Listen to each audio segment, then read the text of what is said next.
നമസ്കാരം. ദേശീയം സർവ്വദേശീയത്തിലേക്ക് ഏവർക്കും സ്വാഗതം.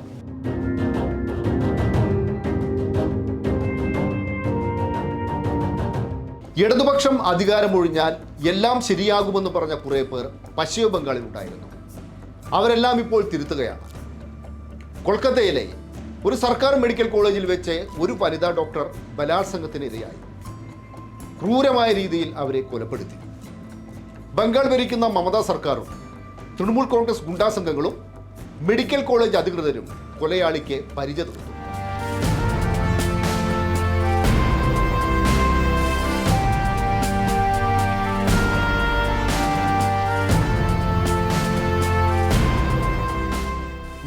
വർഷം കമ്മ്യൂണിസ്റ്റുകാർ ബംഗാൾ ഭരിച്ചു.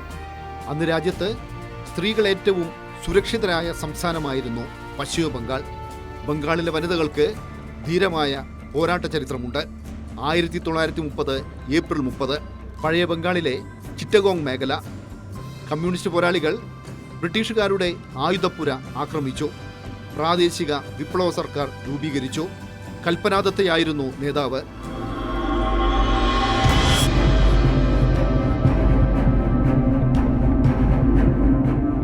കൽപ്പന ദത്തയല്ല, മമതാ ബാനർജിയാണ് ഇന്ന് ബംഗാളിൻ്റെ സ്ത്രീമുഖം.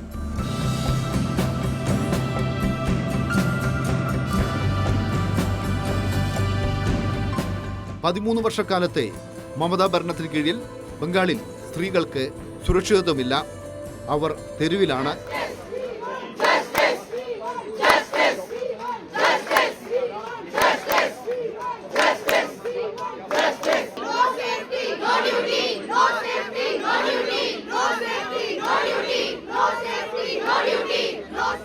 ഓഗസ്റ്റ് 9 കൊൽക്കത്ത നഗരത്തിലെ ആർജിക്കാർ മെഡിക്കൽ കോളേജ്.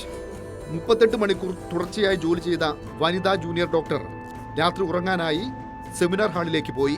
അവിടെ വെച്ച് ക്രൂരമായ ബലാത്സംഗത്തിന് വിധേയയായ ശേഷം കൊല്ലപ്പെട്ടു. കൊല നടത്തിയത് കൊൽക്കത്ത പോലീസിലെ സിവിക് വോളണ്ടിയറായ സഞ്ജയ് റോയ് എന്ന സജീവ തൃണമൂൽ കോൺഗ്രസ് പ്രവർത്തകൻ. ബംഗാളിൽ ഇന്ന് കാര്യങ്ങൾ ഇങ്ങനെയാണ്. തൃണമൂൽ കോൺഗ്രസ് ആണോ എന്ത് ക്രിമിനൽ കുറ്റവും ചെയ്യാം, എല്ലാറ്റിനും സംരക്ഷണം ലഭിക്കും. മമതയും അനന്തരവൻ അഭിഷേക് ബാനർജിയും കുറെ ഗുണ്ടകളും ചേർന്നാണ് ഭരണം നടത്തുന്നത്.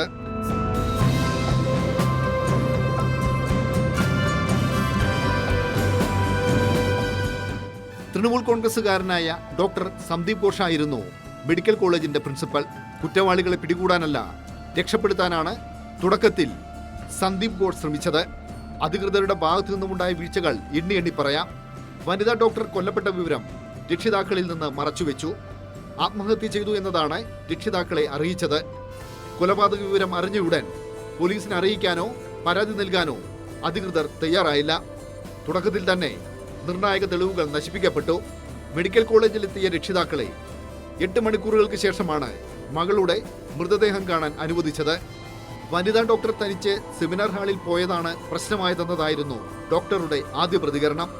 മമതാ സർക്കാരിനും മെഡിക്കൽ കോളേജ് അധികൃതർക്കുമെതിരെ പ്രതിഷേധങ്ങൾ ശക്തമായപ്പോൾ തൃണമൂൽ കോൺഗ്രസ് ഗുണ്ടാ സംഘം മെഡിക്കൽ കോളേജിൽ അഴിഞ്ഞാടി. പോലീസ് കാഴ്ചക്കാരായി നോക്കി നിന്നു.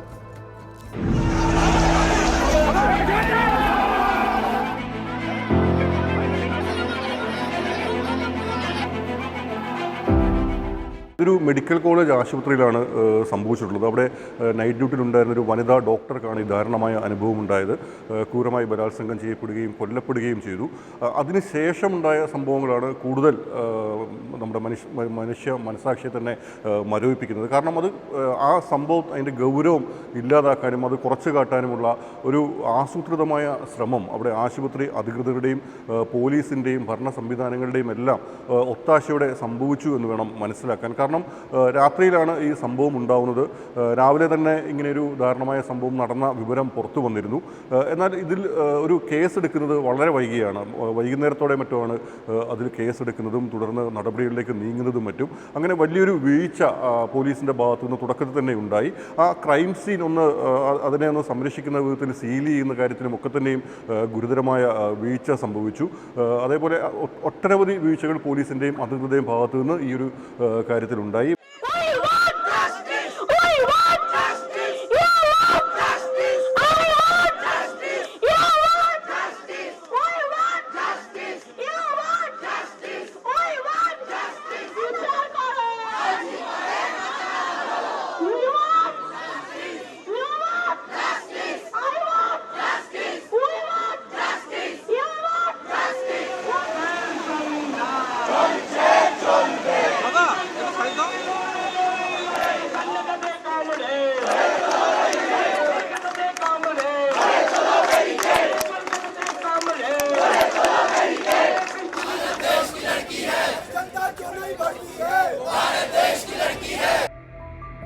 പ്രതിഷേധം ശക്തമായതിനെ തുടർന്ന് ഡോക്ടർ സന്ദീപ് ഘോഷിനെ പ്രിൻസിപ്പൽ സ്ഥാനത്ത് നിന്ന് നീക്കി.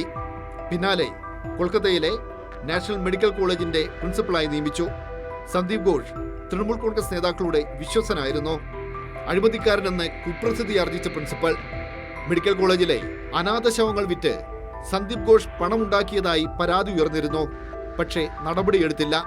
മെഡിക്കൽ കോളേജുമായി ബന്ധപ്പെട്ട ടെൻഡറുകളിൽ നിന്ന് 20% തുകയായിരുന്നു സന്ദീപ് ഘോഷിനുള്ള കമ്മീഷൻ. മെഡിക്കൽ വിദ്യാർത്ഥികൾക്ക് പരീക്ഷ ജയിക്കണമെങ്കിലും സന്ദീപ് ഘോഷിന് കോഴ നൽകണം.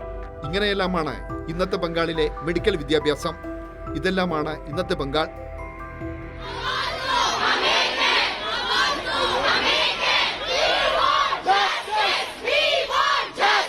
മെഡിക്കൽ കോളേജ് പ്രിൻസിപ്പൽ, ആ പ്രിൻസിപ്പളും ഈ പറയുന്ന ഈ ക്രൂരകൃത്യം നടത്തിയെന്ന് ആരോപിക്കപ്പെടുന്ന വ്യക്തിയും ഇവർ തമ്മിലുള്ള ഒരു ഗൂഢബന്ധവും വലിയ രീതിയിൽ പുറത്തു വന്നിട്ടുണ്ട്.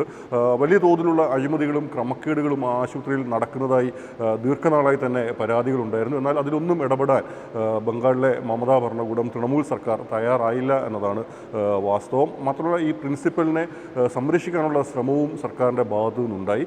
കടുത്ത സമ്മർദ്ദത്തിനും പ്രതിഷേധങ്ങൾക്കും ഒക്കെ ശേഷമാണ് പ്രിൻസിപ്പലിനെതിരെ ഒരു നടപടി, അദ്ദേഹത്തെ മാറ്റാൻ സർക്കാർ തയ്യാറായത്. എന്നാൽ വൈകാതെ തന്നെ ആ പ്രിൻസിപ്പലിനെ മറ്റൊരു മെഡിക്കൽ കോളേജിൽ ഏതാണ്ട് അതേ സ്ഥാനത്ത് തന്നെ പ്രതിഷ്ഠിച്ചുകൊണ്ട് ആ പ്രിൻസിപ്പലിനൊപ്പം നിൽക്കുന്ന ഒരു സമീപനവും മമതാ ഭരണകൂടം സ്വീകരിച്ചു എന്ന് വേണം കരുതാൻ. കാരണം നമുക്കറിയാം, തൃണമൂൽ കോൺഗ്രസ് ഇപ്പോൾ 11 വനിതാ MP-മാരുള്ള ഒരു പാർട്ടിയാണ് എന്നും മറ്റുമാണ് അവകാശപ്പെടുന്നത്. വനിതകളുടെ സംരക്ഷണത്തിന് ഏറ്റവും പ്രാമുഖ്യം നൽകുന്ന ഒരു പാർട്ടി എന്ന് അവരുടെ മുഖ്യമന്ത്രി മമതാ ബാനർജി അവകാശപ്പെടുകയും ചെയ്യുന്നു. എന്നാൽ അതിനെല്ലാം വിരുദ്ധമായ സംഭവങ്ങളാണ് ഈ കൊൽക്കത്ത മെഡിക്കൽ കോളേജിലെ അനുഭവങ്ങൾ നമുക്ക് മുന്നിൽ തുറന്നു കാട്ടുന്നത്.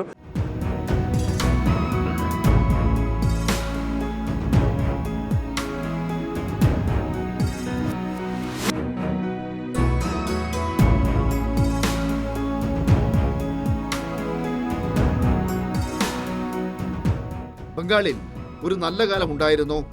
കമ്മ്യൂണിസ്റ്റുകാർ ഭരിച്ചിരുന്ന കാലം. അന്ന് ആശുപത്രി വരാന്തകളിലോ സെമിനാർ ഹാളുകളിലോ ഒരു സ്ത്രീയും ബലാത്സംഗം ചെയ്യപ്പെട്ടിരുന്നില്ല. അവർ കൊല്ലപ്പെട്ടിരുന്നില്ല. മൃതദേഹം വിറ്റ് ഡോക്ടർമാർ പണമുണ്ടാക്കിയിരുന്നില്ല. ആ കാലം കമ്മ്യൂണിസ്റ്റുകാരുടേതായിരുന്നു.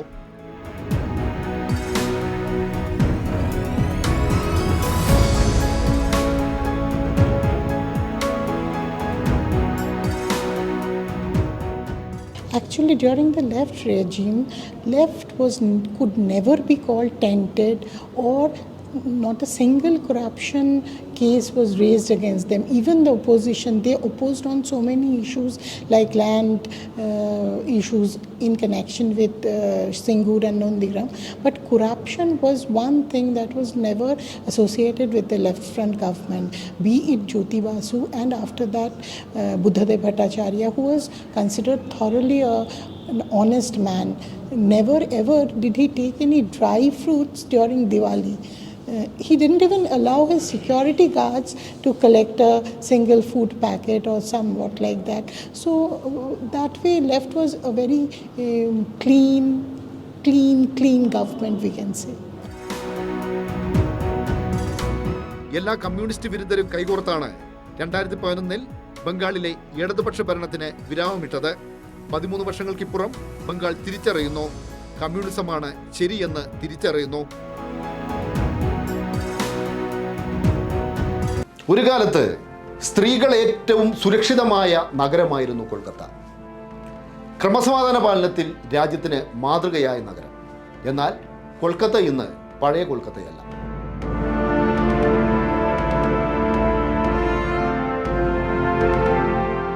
ഈസ്റ്റ് ഇന്ത്യ കമ്പനിയുടെ ആസ്ഥാനം, ബ്രിട്ടീഷ് ഇന്ത്യയുടെ ആദ്യ തലസ്ഥാനം. അക്കാലത്ത് തുറമുഖത്തും ചണമില്ലുകളിലും തൊഴിൽ തേടി ലക്ഷങ്ങൾ കൊൽക്കത്തയിലേക്ക് കുടിയേറി. അവരുടെ പട്ടിണിയും ദാരിദ്ര്യവുമെല്ലാം ഒരു പരിധിവരെയെങ്കിലും ഈ നഗരം തീർത്തു. ലോകോത്തര സാഹിത്യം, ലോകോത്തര സംഗീതം, ലോകോത്തര ചിത്രകല, ലോകോത്തര സിനിമ. കൊൽക്കത്ത രാജ്യത്തിൻ്റെ സാംസ്കാരിക തലസ്ഥാനമായി മാറി.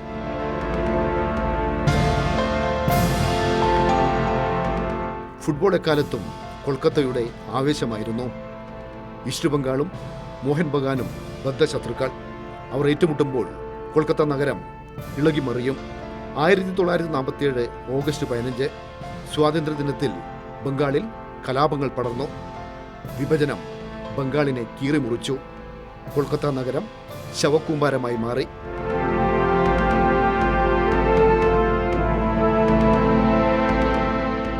വേദന കൊണ്ട് പിടഞ്ഞ കൊൽക്കത്തയുടെ മുറിവുണക്കിയത് കമ്മ്യൂണിസ്റ്റുകാർ. ജ്യോതി ബസു, പ്രമോദ് ദാസ് ഗുപ്ത, ബുദ്ധദേവ് ഭട്ടാചാര്യ ഇവരുടെയെല്ലാം നേതൃത്വത്തിന് കീഴിൽ ബംഗാളിൽ കമ്മ്യൂണിസ്റ്റ് പാർട്ടി വളർന്നപ്പോൾ കൊൽക്കത്ത നഗരം ചുവന്നു.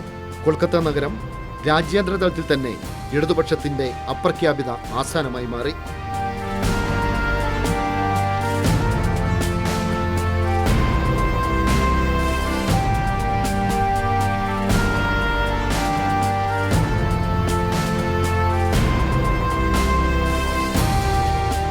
ആയിരത്തി 1984 ഇന്ദിരാഗാന്ധി കൊല്ലപ്പെട്ടു. പിന്നാലെ രാജ്യത്തെ പല പ്രദേശങ്ങളിലും സിഖുകാർക്കെതിരെ ആസൂത്രിതമായ കലാപങ്ങൾ നടന്നു.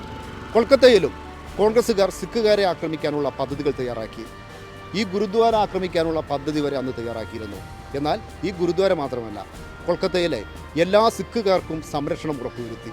പോലീസിനെ കൂടാതെ അന്ന് കമ്മ്യൂണിസ്റ്റുകാരും സംരക്ഷണത്തിനായി രംഗത്തിറങ്ങിയിരുന്നു.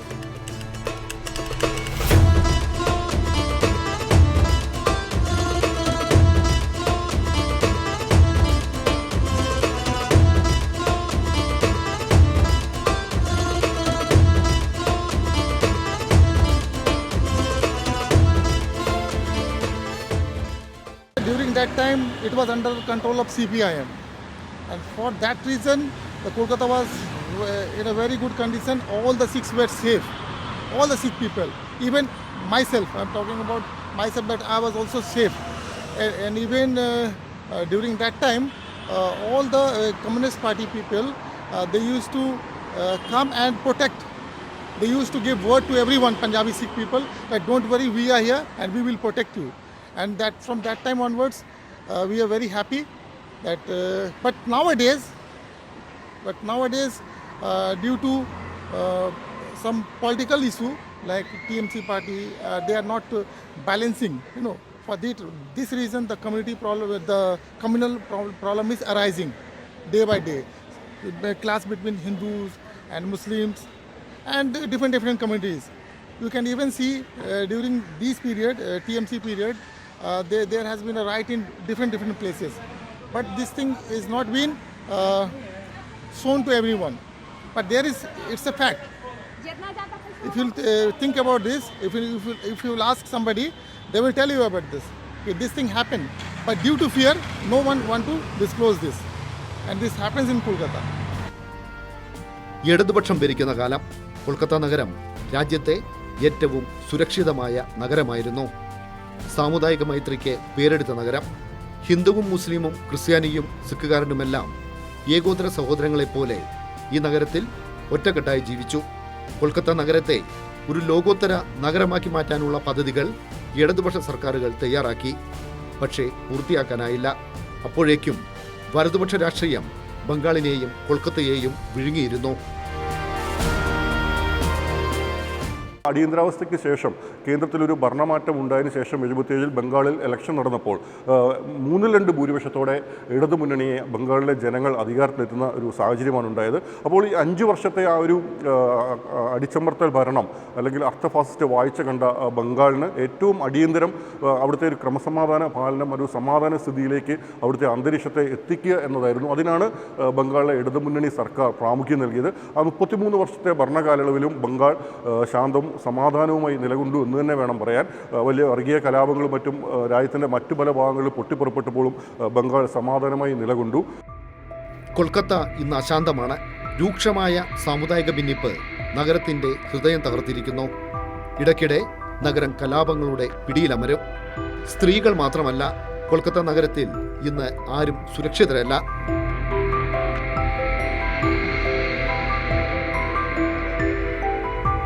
വനിതാ ഡോക്ടറുടെ കൊലപാതകത്തെ തുടർന്ന് മമതാ ബാനർജി രാജിവെക്കണം എന്നാവശ്യപ്പെട്ട് BJP നേതാക്കളും പ്രവർത്തകരുമെല്ലാം സമരം ചെയ്യുകയാണ്. സ്ത്രീ സുരക്ഷയുടെ കാര്യത്തിൽ BJPയുടെയും സംഘപരിവാറിൻ്റെയും BJP ഭരിക്കുന്ന സംസ്ഥാന സർക്കാരുകളുടെയും എല്ലാം പ്രകടനം പരമദയനീയമാണ്. മമതാ ബാനർജി രാജിവെക്കണമെന്നാവശ്യപ്പെടുന്ന BJP നേതാക്കൾ ആദ്യം സംഘപരിവാറുകാർ ഗുജറാത്ത് കലാപ സമയത്ത് കൂട്ടബലാത്സംഗം ചെയ്ത ബിൽക്കിസ് ബാനുവിനോട് പരസ്യമായി മാപ്പ് പറയണം. স্বৈরাচারী আর্জি করে সুকান্ত মজুমদার দিচ্ছে না, শুভেন্দু অধিকারী দিচ্ছে না।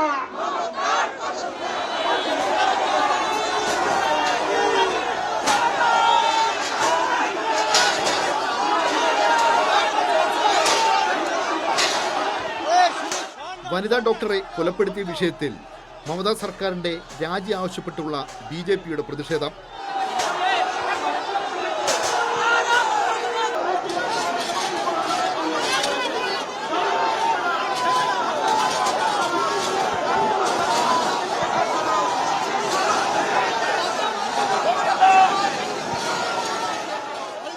മമതാ ബാനർജി കോൺഗ്രസ് പിളർത്തി.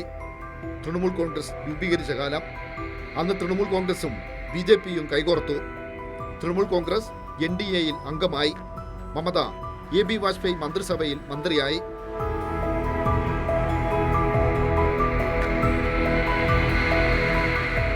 ബംഗാളിൽ തൃണമൂൽ കോൺഗ്രസിന് BJPയും BJPയെ തൃണമൂൽ കോൺഗ്രസും വളർത്തി. CPMന് തിരിച്ചടി നേരിട്ടപ്പോൾ BJP മുഖ്യ പ്രതിപക്ഷമായി മാറി. വനിതാ ഡോക്ടറുടെ കൊലപാതകം ഉയർത്തിക്കാട്ടി സമരം ചെയ്യുന്ന BJP ആദ്യം സംഘപരിവാറിന്റെ വർഗീയ വെറുക്കിരയായി ബലാത്സംഗം ചെയ്യപ്പെട്ട ബിൽക്കിസ് ബാനുവിന് നീതി ഉറപ്പാക്കണം. ഗുജറാത്ത് കലാപ സമയത്ത് ഹിന്ദുത്വ ക്രിമിനലുകൾ ബിൽക്കിസ് ബാനുവിനെ കൂട്ടബലാത്സംഗം ചെയ്തു. ബിൽക്കിസ് ബാനുവിന്റെ 3 വയസ്സുള്ള കുഞ്ഞിനെ കൊലപ്പെടുത്തി. ഭീഷണികൾക്ക് മുന്നിൽ തലകുനിക്കാതെ ബിൽക്കിസ് ബാനു ധീരയായി പോരാടി. പ്രതികളെ വിചാരണ കോടതിയും ഹൈക്കോടതിയും ശിക്ഷിച്ചു. പക്ഷേ സ്വാതന്ത്ര്യ സമരത്തിന്റെ 75ാം വാർഷികാഘോഷം എന്ന കാരണം പറഞ്ഞ് പ്രതികളെയെല്ലാം മോദിയും അമിത്ഷായും ചേർന്ന് ജയിലിൽ നിന്ന് മോചിപ്പിച്ചു. അന്ന് മധുരം നൽകിയാണ് ഈ ക്രിമിനലുകളെ സംഘപരിവാർ വരവേറ്റത്.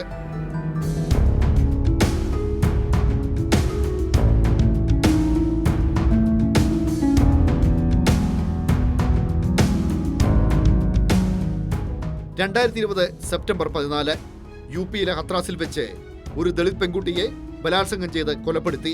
കുറ്റവാളികളെല്ലാം UPയിലെ ഉയർന്ന ജാതിക്കാരായ ഠാക്കൂർ വിഭാഗത്തിൽപ്പെട്ടവർ. മോദിയും അമിത്ഷായും ആദിത്യനാഥുമെല്ലാം പ്രതികൾക്കൊപ്പമായിരുന്നു. പ്രതികളെ ശിക്ഷിക്കാനല്ല, രക്ഷിക്കാനാണ് BJP നേതാക്കൾ ശ്രമിച്ചത്. അച്ഛനമ്മമാർക്ക് അന്ത്യകർമ്മങ്ങൾ അർപ്പിക്കാൻ പോലും അവസരം നൽകാതെ മൃതദേഹം സംസ്കരിച്ചു.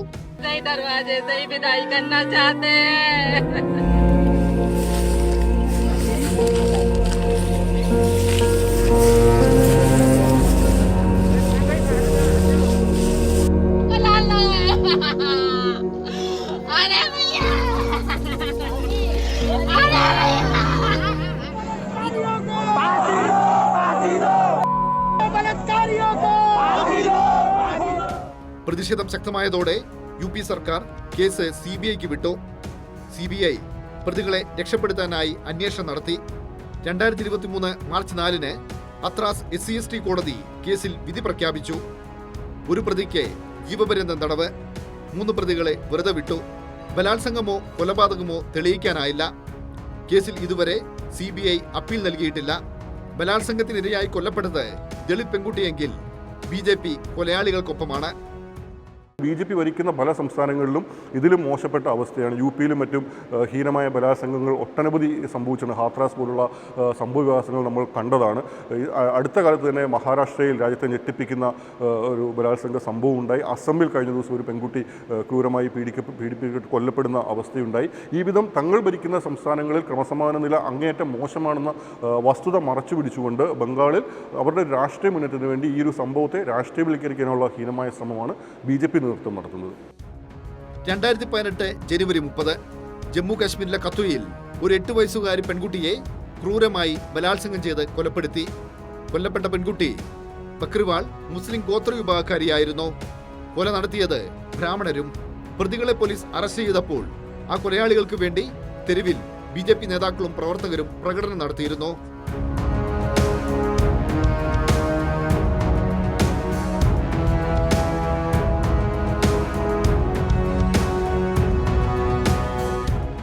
കൊൽക്കത്തയിൽ വനിതാ ഡോക്ടറെ കൊലപ്പെടുത്തിയവരെ ശിക്ഷിക്കണമെന്നാവശ്യപ്പെട്ട് BJP നടത്തുന്ന സമരത്തിന്റെ ലക്ഷ്യം അധികാര രാഷ്ട്രീയം മാത്രമാണ്. ഈ സമരത്തിൽ മനുഷ്യത്വമില്ല. മോദി യുക്രൈൻ സന്ദർശിച്ചത് നന്നായി. റഷ്യ ഉക്രൈൻ യുദ്ധം അവസാനിപ്പിക്കാൻ മോദി ഇടപെടണം. പക്ഷേ മണിപ്പൂർ എന്ന സംസ്ഥാനം ഇന്ത്യയുടെ ഭാഗമാണ്. കലാപകലുഷിതമായ മണിപ്പൂർ ഇപ്പോഴും അശാന്തമാണ്. മോദി ഇനിയെങ്കിലും മണിപ്പൂർ സന്ദർശിക്കണം.